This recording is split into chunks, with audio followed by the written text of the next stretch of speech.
Halo semuanya, di antara kalian mungkin ada milenial atau bahkan Gen Z atau anak-anak yang tumbuh di era 90-an dan 2000-an. Ya mungkin sekarang udah jadi om-om atau lebih tepatnya rata-rata udah berkumis. Kalian mungkin sudah sering ditemani setiap hari dengan kartun-kartun seperti SpongeBob, Hey Arnold, Ron and Stimpy, dan masih banyak lainnya.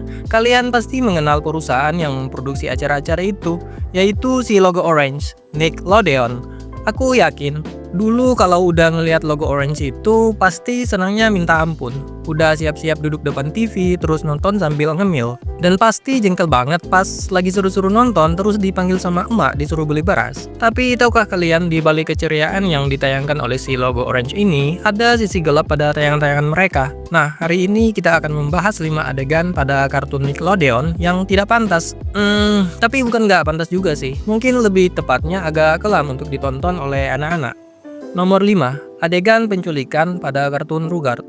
Kartun ini salah satu kartun pertama yang diterbitkan oleh Nickelodeon pada tahun 1991. Bagi kaum bapak-bapak milenial pasti sudah mengenal kartun Rugrats ini, yang bercerita tentang kehidupan sehari-hari sekelompok bayi yaitu Tommy Pickles, Chucky Finster, Phil, dan Lil yang melihat dunia sebagai petualangan imajinatif mereka.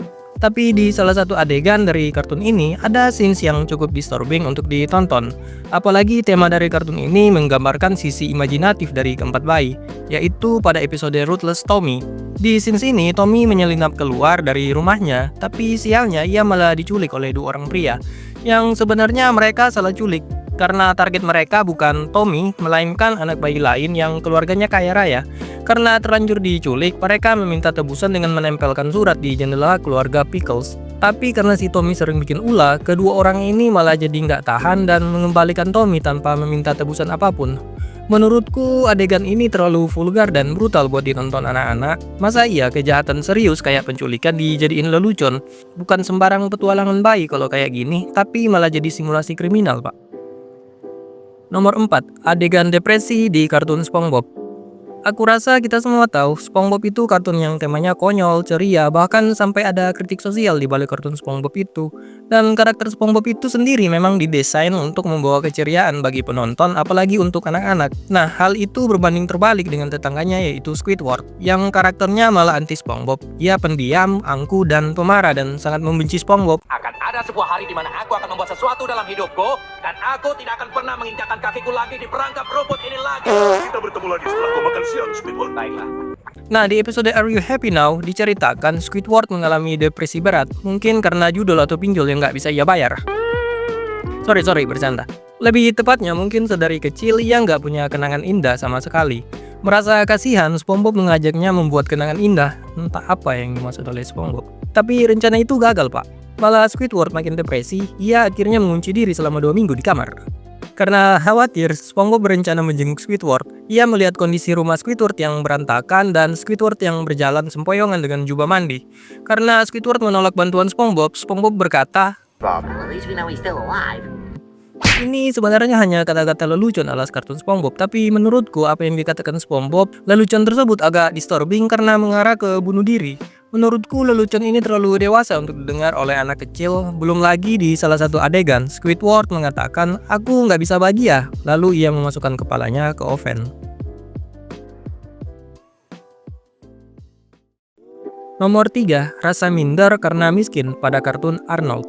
Mungkin bagi yang belum familiar, kartun Arnold ini menceritakan tentang seorang anak yatim yang tinggal bersama kakek neneknya di kota fiktif bernama Hillwood. Mungkin nama kota itu diambil dari plesetan Hollywood. Nah, kartun ini sendiri lebih berfokus ke kehidupan sehari-hari anak-anak di Amerika Serikat dan sering memunculkan isu soal pertemanan, bullying, sosial ekonomi, dan petualangan di sekitar rumah kos kakek nenek Arnold. Nah, kartun ini menurutku cukup bagus karena sering membahas tentang permasalahan sosial dan status. Terlebih karena kartun Arnold seorang anak yang tinggal bersama kakek neneknya di kamar kos-kosan yang kecil. Tapi Arnold ini kehidupannya masih tergolong berkecukupan. Itu bisa dilihat dari mainan-mainan canggih yang ada di kamar Arnold. Berbeda dengan temannya, Sid. Sid loh ya, bukan Sid. Jadi Sid seorang anak laki-laki yang terkenal dengan jaket kulit dan topi bisbolnya. Sid sendiri bersifat sangat paranoid dan pemalu. Nah, di episode Arnold's Room, Sid diberi tugas sekolah dan berpartner bersama Lorenzo. Lorenzo sendiri merupakan anak orang kaya yang baru pindah ke sekolah Arnold dan Sid. Karena ingin berkenalan lebih dekat, Lorenzo meminta mengerjakan tugas mereka di rumah Sid. Hal ini membuat Sid menjadi minder karena kondisi rumahnya yang compang-camping. Jadi ia meminta tolong Arnold untuk meminjamkan kamarnya yang penuh mainan canggih agar Lorenzo terkesan. Karena Sid malu dengan kondisi rumah dan keluarganya. Episode ini mungkin sedikit tidak pantas untuk dicontoh oleh anak-anak karena mental mereka bisa mencontoh karakter Sid yang malu dengan kondisi keluarga yang miskin. Karena harusnya pertemanan tidak dilihat dari kondisi sosial mereka, tapi seberapa besar anak-anak itu mau membuka diri dan percaya diri untuk berteman. Karena setahu saya, anak-anak itu berteman tidak melihat ras, warna kulit, agama, dan status keluarga mereka. Mereka berteman karena itu menyenangkan bagi mereka. Nomor 2, adegan mencuri organ tubuh manusia di kartun Invader Zim. Mungkin rata-rata dari kalian belum pernah tahu soal kartun Invader Zim, karena memang kartun yang diluncurkan tahun 2001 ini nggak pernah tayang di TV Indonesia. Nah, kartun ini sendiri bercerita tentang alien yang bernama Zim yang terobsesi untuk menguasai bumi. Tapi masalahnya gagal terus karena tingkah konyol dan robotnya sendiri yang bernama Gear, dan juga anak bernama Deep yang hobi bermain mistis, Pak. Nah, di episode Invader Zim berjudul Dark Harvest, ada adegan yang sangat disturbing menurutku. Di episode itu, Zim yang terobsesi untuk menguasai bumi mendapat ide menyamar menjadi manusia, tapi bukan menyamar biasa. Maksudku menyamar ini secara literal, Pak. Artinya ia ingin menjadi manusia dengan cara Zim mencuri organ-organ tubuh dari guru dan murid di sekolah dasarnya. Di parahnya, ia mengganti organ yang sudah ia ambil dengan benda-benda seperti lampu dan kartu. Nah, adegan ini menurutku gimana ya cara menjelasinnya? Mungkin lebih tepatnya adegan ini terlalu sadis untuk anak-anak, apalagi soal pencurian organ tubuh oleh Zim yang sebenarnya sangat disturbing untuk ditonton oleh mereka. Nomor 1, adegan disturbing pada kartun Ren and Stimpy.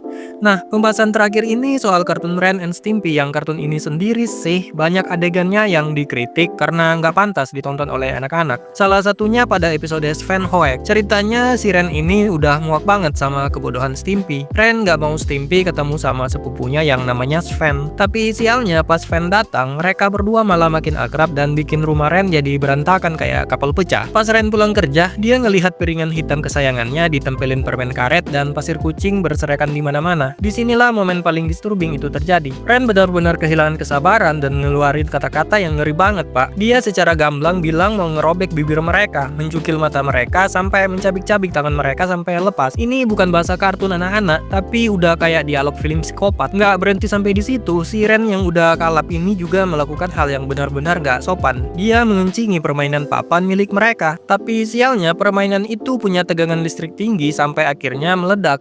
Dan tahu nggak apa yang lebih gila? Di akhir episode, ketiga karakter ini diceritain mati dan berakhir di neraka buat ketemu setan. Ini udah bukan lagi komedi, tapi udah murni horor terselubung. Jadi itu dia 5 adegan pada kartun produksi Nickelodeon yang aku rasa nggak pantas untuk ditonton sama anak-anak. Tapi sebenarnya ada lebih banyak tayangan-tayangan disturbing lainnya yang dihasilkan oleh kartun-kartun Nickelodeon karena saking banyaknya tidak bisa aku bahas semuanya. Belum lagi isu skandal gelap yang terjadi di belakang panggung mereka. Oke semuanya, aku rasa cukup sampai di sini pembahasan kita. Stay safe semua, jaga kesehatan dan sampai ketemu di konten-konten aku berikutnya.